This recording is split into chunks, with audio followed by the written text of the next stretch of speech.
and we are ready to talk about more about my book.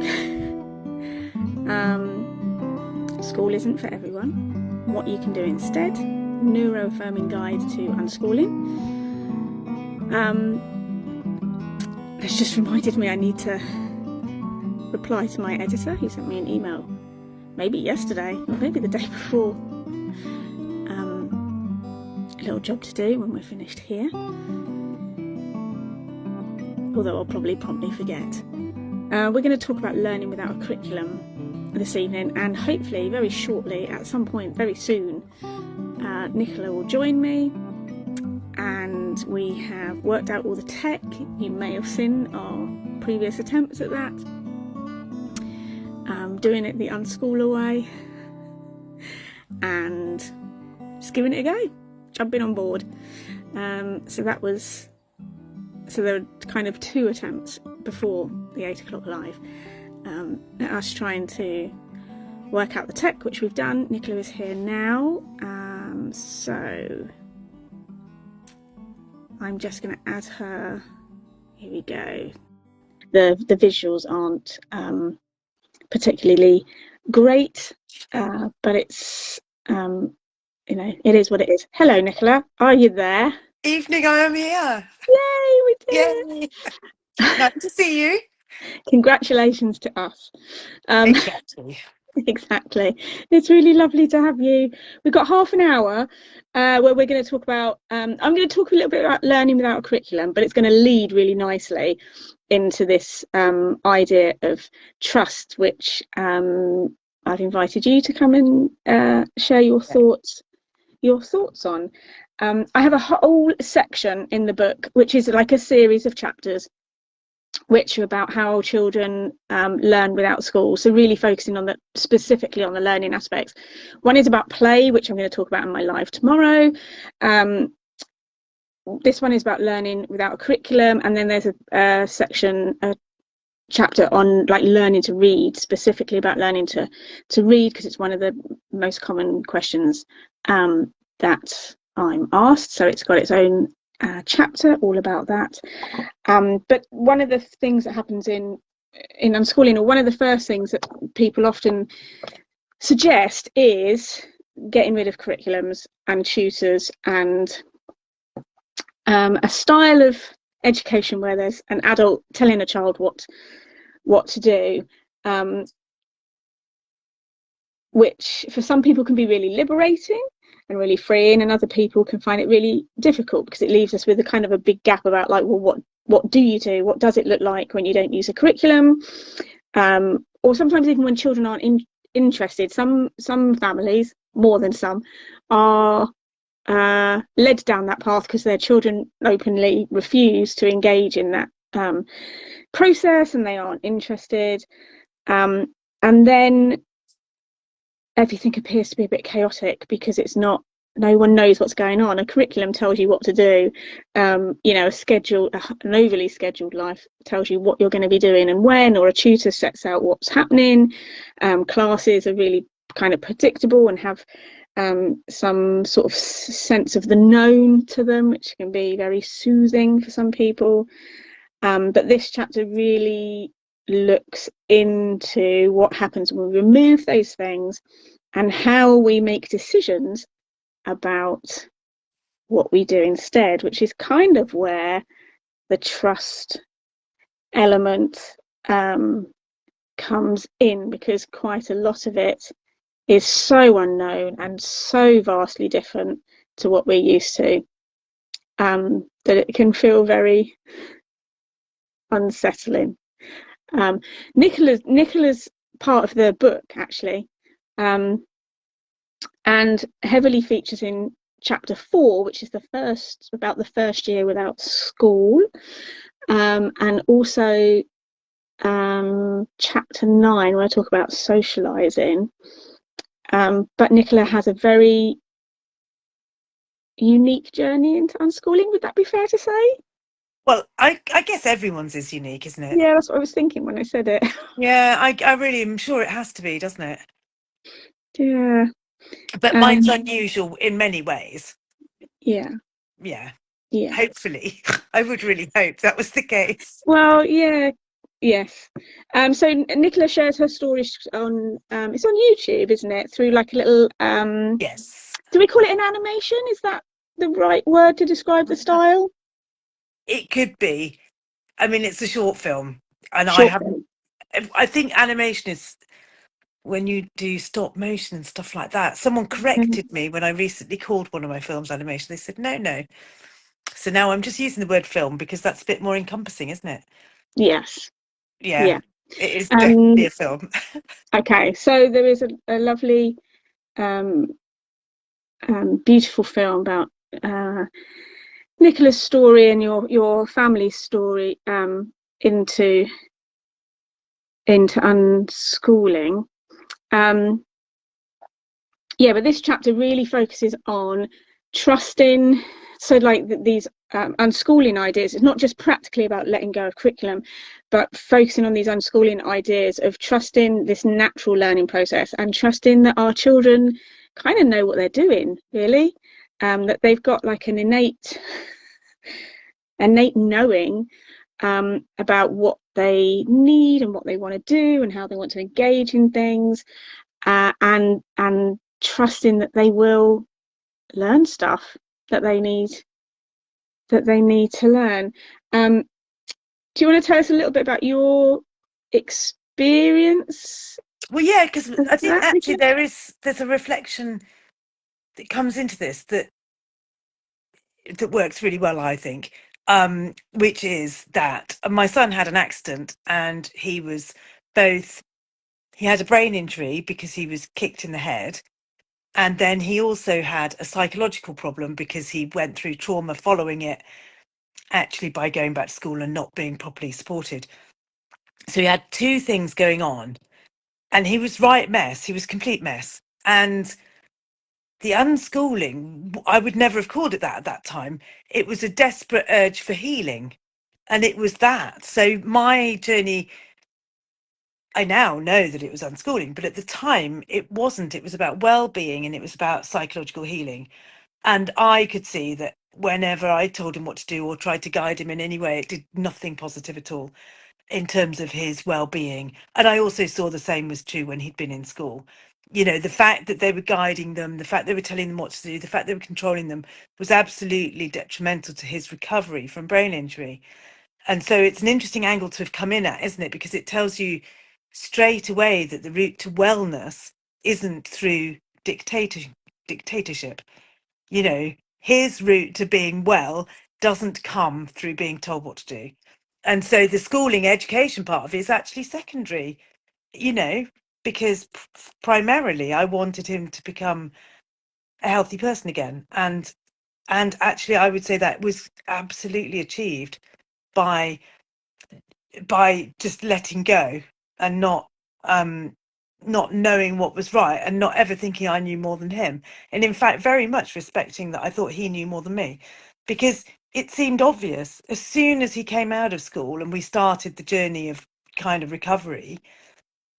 He did lots and lots of really bizarre things, and he regressed massively. So he had this big regression, but then he rewrote himself. So the regression, he went back whatever 4 or 5 years and then rewrote and progressed. So that was what he needed to do. Now there's no way as an adult watching that you could have guided that, could you? No, You know. no.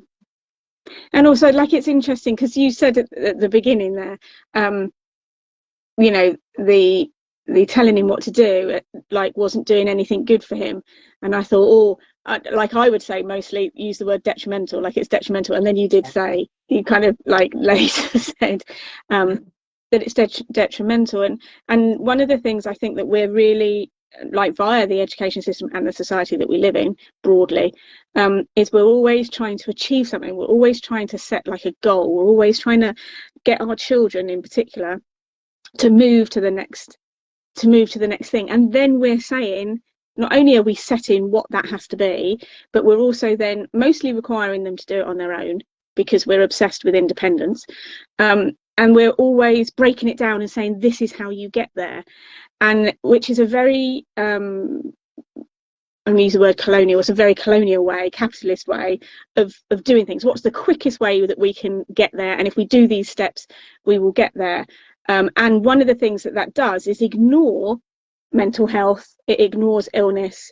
It's all about striving and hitting that target and doing it in the quickest, most efficient way possible. Yeah. And like you say, like for a lot of people that are unschooling, it becomes very quickly apparent that actually the things that we value are mental health and well-being, healing, recovery, um, relating to things in a personal way. Things have, particularly with learning, they have meaning.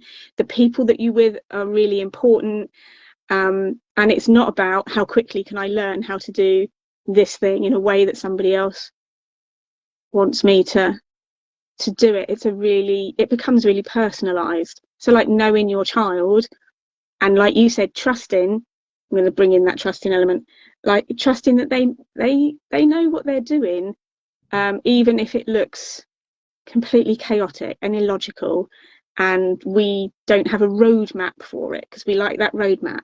We like the thing that says this is how you're going to heal in these three easy steps to whatever it is you're trying to achieve.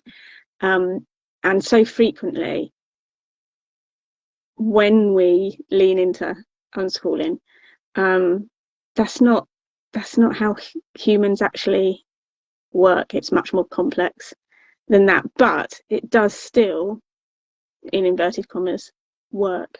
Like there is learning, there is recovery, there is progression. It just looks very, very different, as is your experience. When we chatted earlier, you mentioned about when things go wrong. Yeah. Yeah. Do you want to, because and I whilst your story is quite unique, like the experience of you know feeling our way into new territory and things going wrong, I don't think that's unique. I think that's universal, and I think that's worth Yeah. sharing if you would like to. Well, yeah, and I think it is. It's. I mean, I completely agree with you. It is universal, and it is about mistakes teaching you the path. And so I don't regret you. Sometimes I feel like I wonder why I needed to learn that one again. You know, surely I knew that already. But it's taken an incredibly long time to really stop suggesting anything. You know, a really long time, because Isaac's now 19 and a half and Heidi's 17. It actually, I tell you what, it was a lot easier with Heidi than with Isaac, because during the unschooling journey, one, she wasn't anywhere near as traumatized, so we didn't have the trauma story to the same extent. But also, we spent an awful lot more time together. So part of Isaac's journey was withdrawal from life. And so he's withdrawn, and he's been withdrawn for a long time. And that is quite hard to hold the faith with a lot of the time. Whereas Heidi, we spent loads and loads and loads years playing together, messing around, building things, making things. And so I knew her a lot better. And when she got to 15, she was just like, well, I want to go to college and do something. And it was like, well, you've made that path yourself. Never suggested it and never did anything towards it other than facilitating what she asked for. And actually I was reflecting on that today, because I was in Oxford, so I walked past her college and I was just laughing at the fact that she goes because she needs the social. She goes because she loves the breaks. And she was saying that this week. She said, "Oh no, but if that teacher actually does turn up, one of the teachers hasn't yet turned up this term. She says, if he does turn up, I'll only get half an hour break." And I said, "Well, that's okay, because you'll get your lesson." And she's, no, she goes to college for the breaks. She goes for the college, not, the lessons are absolutely secondary to her purpose. And I find that adorable, because she knows that this is her journey. Is I want to be surrounded by cool young friends. I want to be having a laugh. And this is a way of achieving it. This is a place where all the young people are hanging out. And, she gets to go and be a wild child, which she definitely is. So it's literally not about the lessons. Yeah. But what is so lovely about that whole thing is that it's her journey. She's decided it. She went through the determination that it took to go through the fear of traveling on the train on her own, the fear of going to the city on her own. But she found that, and I think she found that because of the years and years of messing around and not being directed and just knowing there's no pressure in life. She's like, well, I'm going to make my own pressure, just, but the one at my level, at my timing, Yeah. exactly. Exactly. And so I don't actually feel like the mistakes were quite as obvious with her. It was Isaac, because he was withdrawn, and there was me signing him up for this, that, signing him up for the other, and then kind of, coercing him a bit to try it, encouraging. We could use that language instead. Yep. Coercing, encouraging. A couple of the things I've done for him have been fantastic, so I don't regret them at all. Like, it was probably with a bit of encouragement that he went to the gym and we got this gym teacher, but it wasn't much encouragement. I just said, she's offering us a free lesson, shall we go? So that wasn't too bad. But I did sign him up for an open university course, which he could never do. I signed him up for, what else? Oh, I don't know, just so many things. So many things. And then I tried to think this is convince really him to do them. important because Yeah. it's about, like, people often, social media particularly, has this habit of saying, or giving the perception that, when I write things, people go, oh, that's amazing. Or when people see things on that Instagram perfect life. And social media in particular has this way of making us think that everybody else has got it all sorted, and they know what they're doing and they get it right all the time. And I love that actually you said, you encouraged him, or you offered him this thing and it went really well. But the thing is, until you do it, you don't know, do you? Until you try. And there's something in there, but definitely about just being willing to make mistakes, and mistakes being part, like, as the adult, and the mistakes being part of the process. And that's certainly something that we, especially in unschooling, we allow our children that as well. Like, oh, you got that wrong, doesn't matter, Exactly. we'll fix it, or we'll do better next time, or it doesn't, or we won't worry about it. Like, there isn't the same level of scrutiny about getting things wrong, or the same level of you have to get 10 questions right before you're allowed to go out at playtime. Like, that level of None of the that. idea that you have to get things right, you have to pass the test, all the time. There's that sort of undercurrent of you need to get things right, and getting things wrong is bad, because then you miss your playtime, or you have to do extra, or you fail the test. And those things are looked poorly upon, and I think we can offer ourselves as the adults, like, the same the same approach. Like, it's okay to try things and for them not to work, and it's okay as well to this is kind of linked a little bit to deschooling as well, because we're so entrenched in our, like, the way of doing things, and the scripts that we've been given about what life should look like, and how we should treat children, and what learning should look like. It's really part of the recovery process is trying to rewrite that, and that's not straightforward, because it's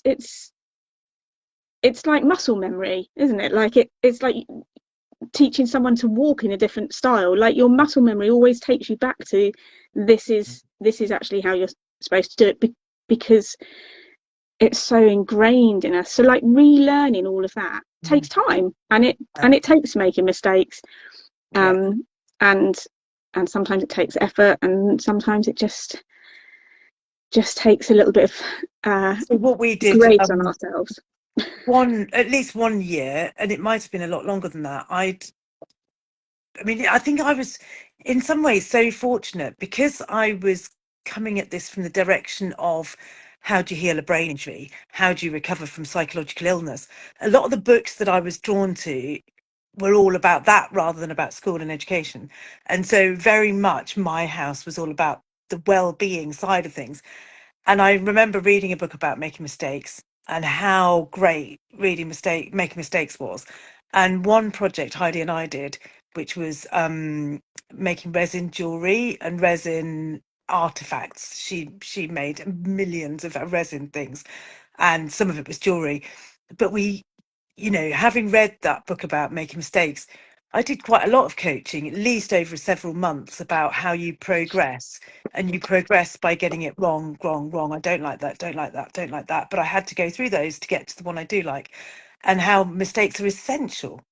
You know, they're literally essential. You could not get to the one you like if you didn't do a few you don't like. You know, that just wouldn't happen. You can't be perfect every step of the way, because Mhm. it doesn't work like that. You get to achieving what you love by making lots of things you don't love. You know, that literally is the way you do it with jewelry, and I think the way you do it in life. You know, I use that model all the time. You know, when I'm writing or designing something now, I'll create a blank piece of paper, add a bunch of stuff onto it, and then this is all online, on computer, not online. And then I'm like, oh no, that looks dreadful, but I have to start with something that looks dreadful Yes. to then start tarting it up and playing with it to make it look nice. That's a process of, you know, obviously you get it wrong first to then amend it and edit it and make it right. It's just the way it is, isn't it? Yeah. It reminds me of when one of my daughters, probably about 4 years ago now, was really interested in drawing eyes and really wanted to get an eye that, like an eye pencil drawing of an eye, Mm. right, and quite detailed as well. And like she had no, like I was sat with her trying to do the same, like let's have a go at this together and following YouTube tutorials, and we had a couple of books and things. But her ability to kind of just go, oh no, that's rubbish, Mm. right, next bit of paper, go Mm. again. Oh no, I don't like that, next bit of paper and go again. I found that process much harder than her. Like I wanted to get what I was doing right, and I got quite caught up emotionally in getting it wrong, and I found it very difficult. But she was prolific. I mean, the pile of paper that, The only way that to do ended it up on the floor, is but it literally the didn't way to do bother it. her. Yeah, it No, didn't because bother she her at knew all. she It was was really, learning. She yeah, knew she was working in balance with yeah, um her innate drive, that this is how you get to what you want. yeah. You do loads, loads and loads, and then eventually it'll be the one you want. And that's, it's in us. But it's hard to find the words, isn't it? Because they're not around in our culture, those words to describe that. And isn't that hilarious that the words for natural growth and natural progression and instinctive drive, they're really hard to find. We don't use those words in our culture. No, we don't. And a lot of people don't use instinctive drive until they reach adulthood, Mm. and even then some people don't Yeah, definitely. tap into it fully, or yeah, they find it quite difficult to kind of locate, or with abandonment, because it is something that we've been told, no, you can't, like from really young, like my experience of working with reception children, like one of the things that happens very quickly when children enter reception is they're told, no, we're not interested in your Barbies, I don't care that you like playing, PlayStation 4 at the weekend. Like it's like you can cursively mention that to me at playtime, but actually the important stuff happens in the classroom. We very, Mm. very quickly discredit the Mm. things that as humans individuals are drawn to, Yeah. in favor of what's going on, like raising the value of what's going on in the Mm. classroom. So then as adults those things become very secondary, and usually at best they become a hobby Yeah. that you do in your spare time. But Yeah. some people never manage to tap into it at all Yeah. because of the, that conditioning, that it's not, Yeah. the things they want to do aren't worth anything. They have to look elsewhere, they have to look to an expert to tell them what we should be doing right now and what is of value. Mm. um and Mm. actually we know that when you're like when you are following those things that are really interesting to you, Mm. that's, and that are meaningful to you, that's also feeding back into our mental health and well-being, because it at the It same is. time it's like filling our cup, Yeah. it's making us happy. Oh, of course it you is. know Yeah, you're literally um working with your talent yeah, and your interest. Well, your talent and your interest are the same thing, obviously, you know, because they are what they are. They are your talent. You are going to grow, you know, your body instinctively knows, oh, this is something, even if you can't articulate it, this is something that I really enjoy and I'm going to practice, you know. And that is talking to talent. That is talking to your special, beautiful skills, isn't it? Which, like you say, the tragedy of getting distracted from them and having them belittled and minimized and humiliated. How awful is all of that? Yeah, it is when you start to really look at it. Yeah, Yeah, it it's it's really upsetting. Actually, yeah, it's quite sad, and the impact that that has on, like, not just an individual level, which is quite detrimental, but also on a societal level, yeah, totally. as Yeah. well. The impact that that has. Oh, that's I don't think I go there in the book. Oh, I don't don't think I you? discuss things on that Oh, scale. don't you? No, no, um, I don't think so. So one of the challenges with the book, which I will end on, and then I'm going to ask you, like, what would be one takeaway from this half an hour? Like, what Yeah. is one thing you want people to remember when they walk away? But one of the things I found really a struggle with the book and the editing process, and I haven't talked a lot about that in these lives, and I was going to, all the lovely things, and I would absolutely want to say how amazing my editor has been, and the whole experience has been really, really good, and I would highly recommend the publishing house I've used. But part of the editing process is having them come back to you with edits, which wasn't, as I was going to say, as bad in inverted commas. I thought I was going to find that really difficult, kind of like the criticism level, like on a Yeah. personal level. I thought I was Sure. going to struggle with that, but I didn't. But one of the things that I found really interesting is they did say quite a lot, "This is your opinion." Like, I'd written something, and then their note would be, "This is your opinion." Yeah. And I would think, oh, look at that. Like, I'm so immersed in a world where I know that's not my opinion, Mm. that there is lots of research, there's lots of evidence, there's lots of collective stories, um, and experiences that contribute to this isn't my opinion. This is Yeah. what is happening. Yeah. But obviously, that's just one little corner of the world that I occupy. Mm. And the people who were editing and reading the book aren't privy to that. So I kind of had to go back and kind of go, okay, well, actually, it's not my opinion, but what I'm willing to do, rather than say in my opinion, is to kind of link it to Great. research and evidence I and point respect people it. to other things. But it really highlighted, I think, for me, how, oh, the beautiful world that I'm completely immersed in, which is Mm. glorious and I love.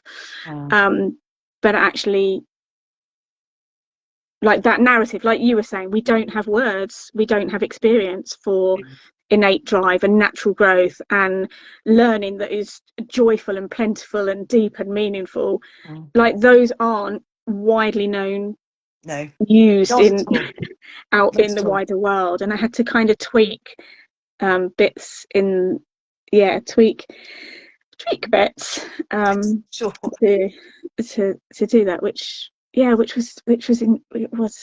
was tiresome, actually, the number of times they said, "In Mm. your opinion." And I was like, oh Yeah. no. Mm. So I had to go and change it.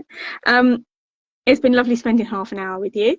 I do want to ask you, like, from our little chat, if there's one thing you want people to kind of uh, take away. um like, what would you want people to know? Yeah. Well, so it's about the trust and connection and how that is the joy, that is the gold dust, that is the thing you're aiming for. And so the trust and connection comes when you let go of guiding. And I found that an awful lot easier with my daughter because we did so much art and creativity together and I knew her so much better. But with my son, who was a bit more withdrawn, it took me years and years and years, and I made mistake after mistake after mistake. And it's now that he completely trusts me after years because I've stopped doing it. So I've stopped suggesting things and I'm respecting that he'll find his journey. And it doesn't matter if it includes work and it doesn't matter what it includes, it's his journey and it's about me respecting it. Because obviously, when you've got certain stories, you just think, oh God, the fear of them never working. But I've got over that and got over it. And I'm just like, my son. is my beautiful, wonderful son. And if he ends up working, he ends up working. If he doesn't, well, I'll look after him. It will all be fine, but it's only, it's taken so many years to really, really believe or really, really see the difference in our relationship. That connection, gold dust, joy, all that stuff comes from letting him be a dictator of his own life, director of his own life. That's really beautiful. Loves it. Yeah. And it's because it's so true. And I really see that reflected in my own journey as well. Like I just love that bit about, like, your child is beautiful just the way they are. They don't need to have a job, and they don't need to get 6 GCSEs, and they don't need to be able to fit into society the way everybody else fits into society. They are just beautiful the way the way that they are, and they are completely worthy of everything, which brings it back around to that mental health and well-being again. Like, we don't have to prove our children don't have to prove their worth by passing the test. And they're just lovely human beings. Right, I do chapter don't even know, is an entire chapter on relationships, and how that is what you've just said. Like, that is it. If you're only going to do one thing, I've got all these chapters about learning, and then like almost at the end it's kind of like, but you can really forget all of that. Like, you don't have to know the ins and outs of how that works if you can just focus on your relationship and being together and tuning into your child and what they need, and even if that means they need you to not interfere, and just be available with clean clothes maybe, and food and water or drink, whatever it is they have, like that's the gold. That's the bit that's going to make all the difference in the years to come. It is. Anyway, thank you so much for joining me now, and for contributing to the book, and I hope people go and watch your beautiful film on on YouTube. It's called a freak. It's called A Freak Accident. A Freak Accident. Right, I'll try and pop that in the in somewhere in the comments. I know, because I'm on my phone. If people missed this whole thing, you can only join, somebody else can only join your live if it's on your phone. I'm not familiar with all the other, how to do all the other bits, but I'll try and go and add on. Remind me what it was called again. Oh, do you want me to try and add it? I'll add it in the comments. Ooh, yes, I'll add it in the comments. Okay, can you do? Are you going to try and do that now? Yeah. All right. I won't. When we finished. Well, I won't press end until you've done it. Oh, I don't know. If I press end, I don't know how that will go. No, I don't think I can do it while we're live. I'll do it. Okay. We'll finish and then I'll do it. I promise you. Okay, we'll do that. Lovely. Yes, thank you everyone for witnessing the beautifulness that is us achieving being together live. I'm here again tomorrow at 8 o'clock, and I will be doing play. I'm talking about play then, so it's another one about learning and how children, the natural way for children to learn is through their play. So you can come and join in then. Thank you, Nicola. It's been really lovely chatting with you. Heidi. Bye. See you soon. Bye-bye. Are you curious about unschooling and want to know more? Perhaps you're on the edge of starting this adventure, or maybe you've been doing this a while, but you're looking for inspiration. After more than 13 years of unschooling 4 children and over 5 years supporting others on the same path, I have a vast library of resources that I'm happy to share with you for free, whatever stage of your journey you're in. You can check out the link in the description of the podcast, or you can head over to my website at liveplaylearn.org and look for the free resources tab, and there you will find lots of things to inspire you to keep living, learning and playing together. I said that the wrong way round, didn't I? Anyway, it's also a great way to make sure that you don't miss an episode of the podcast, which we will get back to you now.